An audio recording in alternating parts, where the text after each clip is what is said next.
Welcome to Spokane Talks, where you'll find the latest in community news, views, and conversation. Spokane Talks is brought to you by Rada Paint and River Ridge Hardware. Now, join your host to hear what Spokane's talking about. Hey everyone, well, one of my favorite places in the area is right here on the gorgeous campus of Whitworth University. But another one of my favorite places is the Hiawatha Bike Trail at Lookout Pass, especially this time of year. Me and the crew took a spin down the trail ourselves. Stay with us to see how it went and to hear some of the history of the Hiawatha. And then it's a special edition of House to Home, where you find out ways to save on your monthly energy bill. And then we hear from Holly Hoagland from Spokane Mama. It's an organization here in Spokane that's connecting moms to other moms and building friendships with women here in our community. We'll be right back on Spokane Talks. Here at River Ridge Hardware Garden Center, where we have all the plants and flowers that will spruce up your yard, from the lilacs for Spokane's Lilac City to awesome hanging baskets and pots that you can actually put the hanging baskets in. Here at River Ridge Hardware, we want to help you set up your landscape needs. Neighbors helping neighbors at River Ridge Hardware.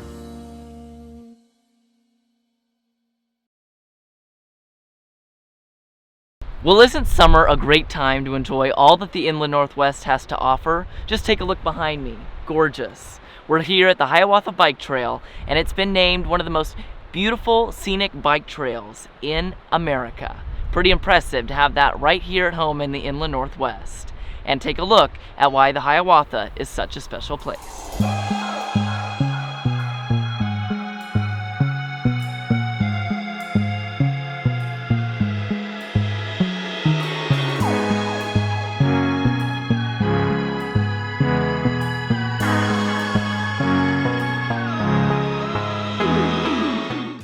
Okay, so Rick, tell us a little bit about the history here at the Hiawatha. It's a gorgeous bike trail, but there is some history here. So tell us a little bit about that. Yeah, there's a ton of history here. One of the things that I really enjoy is the trains were electrical. They used electrical rather than combustion engines to haul the huge loads of lumber, well, pre-lumber, logs, up and down the trail. So when did all of this take place? Early 1900s? It was in the early 1900s. Okay. Many of the tunnels have dates that they were put in. I think one of them is 1907, I believe. Wow. And so tell us a bit about the length of the trail and the things that we can expect to see while we're on the trail. Maybe some natural landmarks and other things. One of the cool things I like, and you're going to hear it before you exit the Taft Tunnel, is a waterfall off to your right. Okay. It's really one of those cool things that most people in their lives won't see. How long is the trail itself? It's just shy of 15 miles. Okay. And so it is long, but I'm told it's all downhill. Is that correct? It is a 1.5% to 2% grade the whole distance. Okay. So 6-year-olds, 96-year-olds. And everything in between. Probably older than that and younger than that, yes. I love it. Well, we're going to check out the trail and see some of the stops along the way. All right. I hope to see you somewhere along the line. I'll Sounds be out good. on the trail. I love it. Nobody got in, but when you're screaming for a hand, nobody's listening. Okay, so we're about 2.5 miles into the trail, and you guys aren't actually from the area, so tell us where you're from.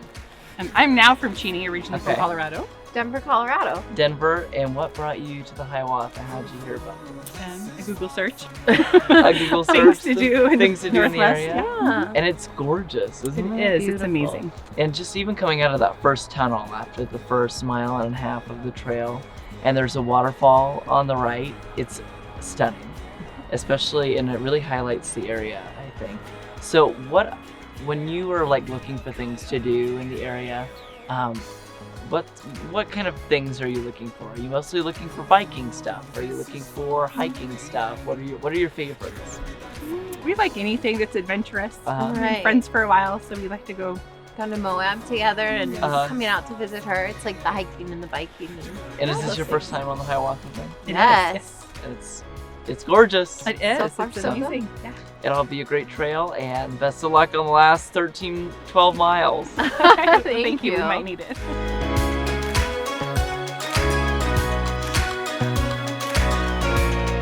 You're gonna be back for more.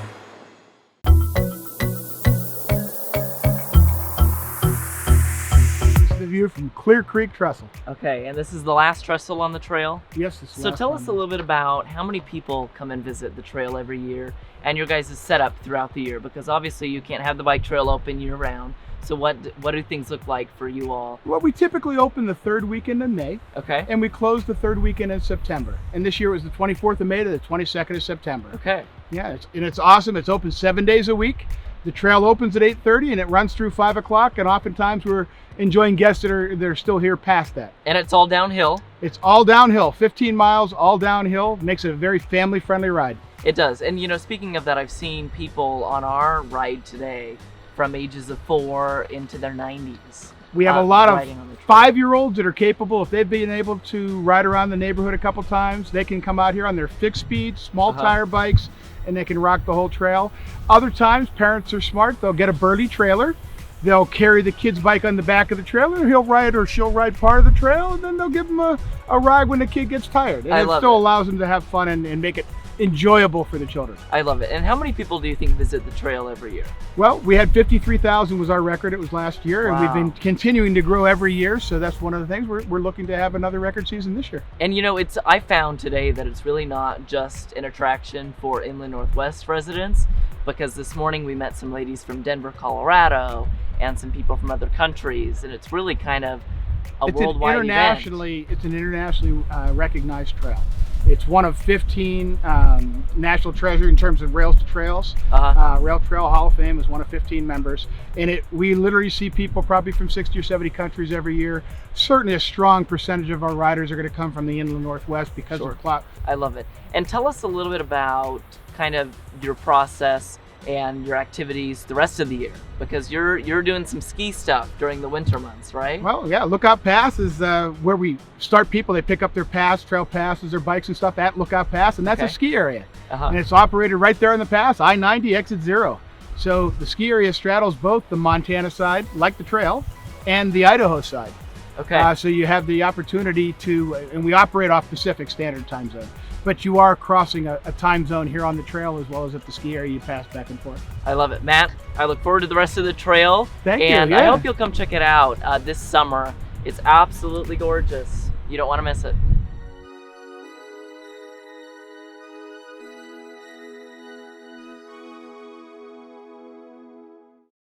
I'm Nikki Butler, and I'm a regional manager for STCU. My lunch buddy is Nicole. I'm Brandy Schloss. I'm a regional manager at STCU. My lunch buddy is Angelina. She's grown up with me. I've grown up with her. To see her graduate will be a lot of fun. Brandy and I have been lunch buddies since the girls were in 2nd grade. It's great that STCU provides me with the opportunity to be part of Reach for the Future. We are committed to the children. We're committed to our community. I'm Nikki. I'm Brandy. And STCU is here for good. Welcome to another House to Home. I'm Clyde Haase, and joining me today is Tom Lienhard with Avista, energy efficient engineer, and he has some great ideas that we can apply in our own home at relatively inexpensive dollars, right, Tom? You bet. Can you fill us in what you've got here? Sure.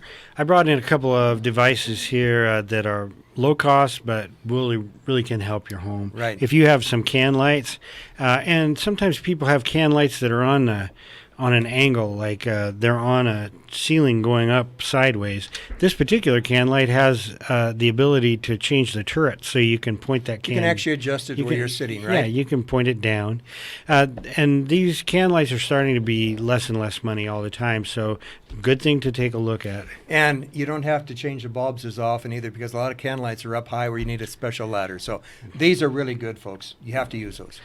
Then I like to tell people about smart strips. These are the dumbest of the smart strips, but they work quite well. This is for either a computer or video, where you'd put the TV into this control plug, and then you put the things that you want to shut off when the TV shuts off over in the green. And then in the red, you can plug in the things that you want to stay hot all the time, like your cable or your DVR. And that way, when your TV goes off, all the other things that you don't want to be on and using energy when you don't need them will go off as well. Because they're all tied together to the TV, and that's what Correct. you want to... Same is true of a computer. You put your main computer on here, you put the sound system, printers on this Sure. over here, and then maybe you put your cable internet on one of these. And so when your computer goes into shutdown mode, it drops enough that this recognizes it, and it'll shut down all the other I really think that's a very peripherals. smart strip, okay? It's Okay. not a dumb All smart right. strip. This is It's the a smart dumbest one. smart strip we've got. Okay, what else do you have there, Tom? Well, I just wanted to show people that in the libraries locally in the Northwest, in both Eastern Washington and North Idaho, we've put these kilowatt meters in. So if you're concerned about how much something's taking, right, you can plug it into this device and read the instructions, find the instructions online when you get your device, and it'll tell you how much energy that would take, how much it's taken instantaneously, and it'll tell you how much it would take in a year if you were to run it all year long like that. And that's all down to dollars and cents then when you add them all up, right? Correct. If you put in, you do have to put in how much you pay per kilowatt hour, which means you might have to go to your bill and look that up. But anyway, that way you'll know. Okay, very good. You just got 1 minute left. What do you want to talk about? I just want to tell you that if you want to know more about residential and even small commercial, because a lot of our smaller businesses really operate a lot like a residence in terms of how the energy is used. We have a energy use and savings guide that's available for you at mayavista.com. And so you could come get the digital version of this guide and look through it and see if there's anything that you can do to help yourself. Okay, Tom, we're going to take a quick break. We're going to come back here, folks. Again, Avista has brought a lot of information for us. So come back and join us just in a few minutes here. Here at River Ridge Hardware Garden Center, where we have all the plants and flowers that will spruce up your yard, from the lilacs for Spokane's Lilac City to awesome hanging baskets and pots that you can actually put the hanging baskets in. Here at River Ridge Hardware, we want to help you set up your landscape needs. Neighbors helping neighbors at River Ridge Hardware.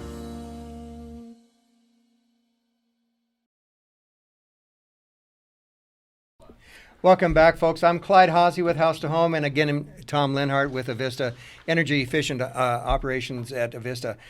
Tom, we've been talking about ways how to save money on the existing system, but I wanted to share with everybody, sometimes it's a point of identifying and putting a new system in. We got just a couple minutes, Tom. Talk to us, what are the real important things that when you should be asking questions? Well, I just want to keep in mind that when you're buying something, whether it's a furnace or a pair of shoes, you should be a good shopper. Right. And so just because something's big and you need it really badly doesn't mean you should take the first one off the truck. In fact, I believe that a homeowner should probably go through their different large appliances and say, what am I going to do if I need a new one of these? And have it in your mind how to replace that in the first place. Then when you're about ready to do it, I always just advise people to get more than one bid. And then when you get more than one bid, make sure that they split out the cost of the materials from the labor. Right. So that you will always be able to look at 2 or 3 different contractors and know which one's giving you the best deal. Well, you know, Tom, and I've shared this story with you, and I'm sharing with you folks. I've had my system done at my own home. I spent almost $10,000, and the point being, I try to understand it and I research as much as I can, and we don't have all the answers all the time. And so whoever you choose is how successful it's going to be. And we were fortunate, but we found out there was a little problem, a glitch. We had a high energy heat pump put in, but they came back and they corrected it. And not every time will you find the right contractor that's going to do that. Ask for referrals. Ask for listings of people who have been satisfied. Ask questions is what we're trying to say. Am I right, Tom? Yeah, you're absolutely right. And there's nothing different about your home than many other things that your friends and you work on together. So see if your friends have done this too and ask their help. Well, and that's one of the things they even brought along here today to even take a look at is, see, your heating bills will just go up and down according to the season. And here again, this is an example. I'm on Inland Power, the same as Avista. They can help you out. They can give you these answers. It'll make you a better buyer at that particular point. So with that being said, Tom, ask questions. Any other words of the wise, shall we say, from Avista? I think that was a really good point. Whether it's us, Inland, Kootenai, Clearwater, regardless of where you're sitting when you're hearing this and who your utility company is, you should ask them for help if you think you can get it, because many of them give the same kind of help Avista gives. Folks, you've heard it from the experts. Again, thank you to Avista. We appreciate it. Come back and join us next time on House to Home, and Avista will be right there with us. Thank you again.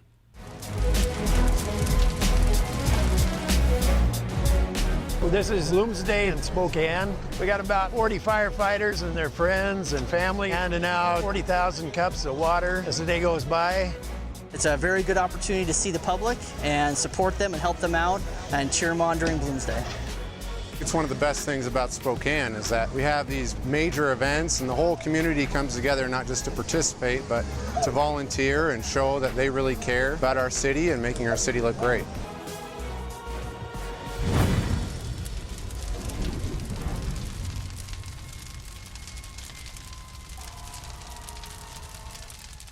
All right, thanks for joining us. And right now we have Holly Hoagland from Spokane Mama. And Holly, you've created a really special organization, Spokane Mama, that is really focused around getting moms in our community to know other moms, kind of creating friendships between women here in our area. So why did this come about for you? What was the urge for you to create something like this? Yeah, the inspiration actually came from when I personally was in kind of a dark place after I moved from a very rural town in Wisconsin to Seattle. Where I'm sure you knew a lot of people growing up. Very, everybody knew everybody. I had 24 people in my graduating class, had the same teachers that my dad had. Like, it was a very, very inclusive community. To Seattle, where I knew absolutely nobody. It worked a really untraditional profession that didn't really provide me opportunity to meet other people. So I kind of just was in a very dark place and had a hard time meeting people.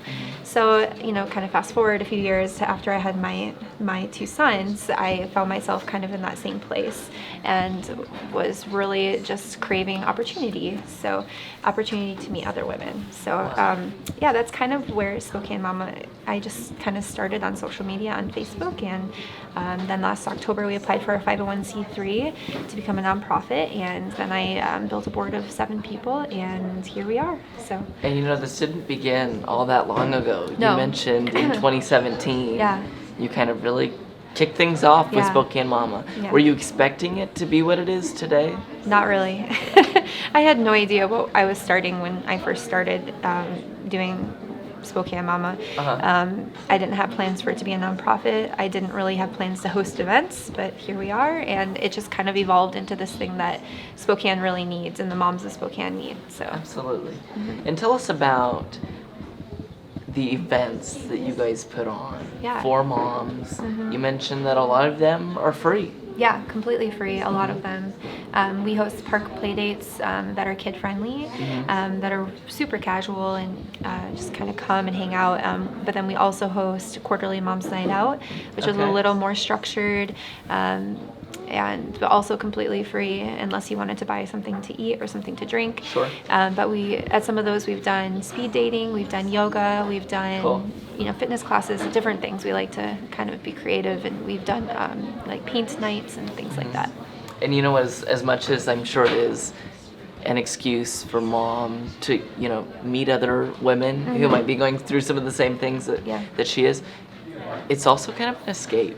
Yeah, for sure. From whatever they've got going on at home and other life things, to just have an excuse to take some time for yourself. One of our biggest struggles is to get moms to leave their children. Really? That is one of our biggest struggles. Wow. And we understand childcare is an issue, and that's why we'll always host park play dates and kid-friendly events. But we really believe our mission is, fueled by the time that happens when it's just moms.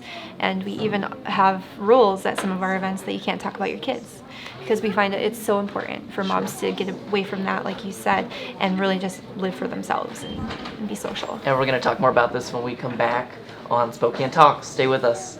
Welcome back to Spokane Talks. We're here at the North Spokane Public Library, enjoying all they have to offer this summer, but we're also having a great conversation with Holly Hoagland from Spokane Mama. And for those of you that are just joining us, Spokane Mama is an organization that focuses on getting moms to know other moms, getting kind of building friendships between women in our community. And you started this about 2 years ago now, in 2017, and we were talking about how, as a stay-at-home mom, I would imagine there's a certain level of isolation from the rest of the world. Yeah. And so these friendships are really important. And you kind of started this out of a dark place. So talk about kind of the distance from the rest of the world that you might feel as a single mom or as a stay-at-home mom or a mom that works from home, and why this is so important. Right, and even as a new mom, you're trying to figure things out, you know, so, but yeah, as a stay-at-home mom, it's very difficult to find a community that you have to work for, in a sense. You know, when you're working and going to a job, even if it's part-time, you have that kind of built-in community. Like, those are your coworkers. They are like paid to be to be there every day. So and friendships come fairly easy when you have that opportunity. But as a stay-at-home mom who maybe you're new to Spokane, you're new to motherhood, which is a very vulnerable, very uncomfortable place to be when you're first figuring it out for the first time, and you go to like a mom meetup, it's very vulnerable to do that. So a lot of women don't, a lot of moms don't, they just stay home because that's kind of the easy thing to do. And then you kind of get to this place where you're like, oh, I stay home, that's what I do, and I don't go anywhere, and I don't, you know, and I'm good. But with friendship and with support, motherhood can be so much better. And that's what you do. You put on events for moms to get to know other moms, fun things, most of them are free. And so tell us a little bit about how social media has played a big part in that. Now you have 3,000 some followers on Facebook, and how people can see events through that platform. Social media is a beautiful thing if you use it correctly. So we have our Facebook page, Spokane Mama, Spokane Mama, and then we also have a Facebook group where moms can engage, and that's called the Spokane Mama Social Community. So all of our events can be seen on both of those outlets, and we do Topic Tuesday, we do What's Up Wednesday, and we do Mom Win Friday in the social community. So it gives moms an opportunity to engage with each other, and you're not having to start conversation. You can just kind of jump in and comment on something, and we found it's a really great way for women to get to know each other better without even having met each other yet. But what we really encourage is that women post to that group and say, hey, I want to go try this, or I want to go to that. Does anybody want to meet me? And they're using that as that. And so social media can be amazing. I love it. Holly, thanks for joining us. I appreciate having you on to talk about Spokane Mama. And if you're a mom at home or have kids or maybe a new mom, check them out, Spokane Mama. They're on Facebook and they have a website as well. And thanks for joining us on Spokane Talks. Welcome to the 1899 House Bed and Breakfast, this week's location for my front porch. I'm not the outdoorsy type, but once I accompanied my husband to the Bighorn Outdoor Adventure Show. I was surprised by some of the displays. Look, a camouflage bassinet, I pointed out. The khaki-draped rectangle had an oval right in the middle, the perfect size for a baby bed. That's a duck blind, my husband said. Before I could ask him about blind ducks, I was accosted by wildlife. A giant Easter bunny tapped my shoulder, offering me candy. Shaking my head, I backed away, but the floppy-eared fellow followed me. If that bunny gets any closer to my fluffy tail, I'm gonna deck him, I muttered. A piercing sound distracted me. Oh, an elk call, Derek said. How can you tell? Hello, I do watch the Nature Channel, he said. A sign advertising jewelry caught my eye.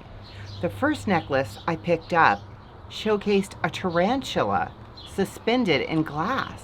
Hastily, I dropped it only to discover dozens of rings containing ants, spiders, and flies. While I'd been looking at jewelry, Derek found the meat booth. We sampled some delicious jerky, but my husband was disappointed that it wasn't made by something exotic, like buffalo. Sometimes a beef stick's just a beef stick, he said. Then he pointed over my shoulder. I'll have what he's having. Slowly, I turned around to see the giant white rabbit grinning his maniacal buck-tooth grin with his basket of treats. They say my scream can still be heard in that building. All I know is experiencing the great outdoors indoors was adventurous enough for me. And that's the view from this front porch. Spokane Talks is about you. Give us your feedback and comments at info@SpokaneTalksMedia.com. Spokane Talks is everywhere you are. Find us on Facebook, YouTube, Twitter, Spotify, Apple Podcasts, and SpokaneTalksMedia.com. Spokane Talks is brought to you in part by Rada Paint and River Ridge Hardware. We'll be back next week with the latest news, views, and conversation. Please join us.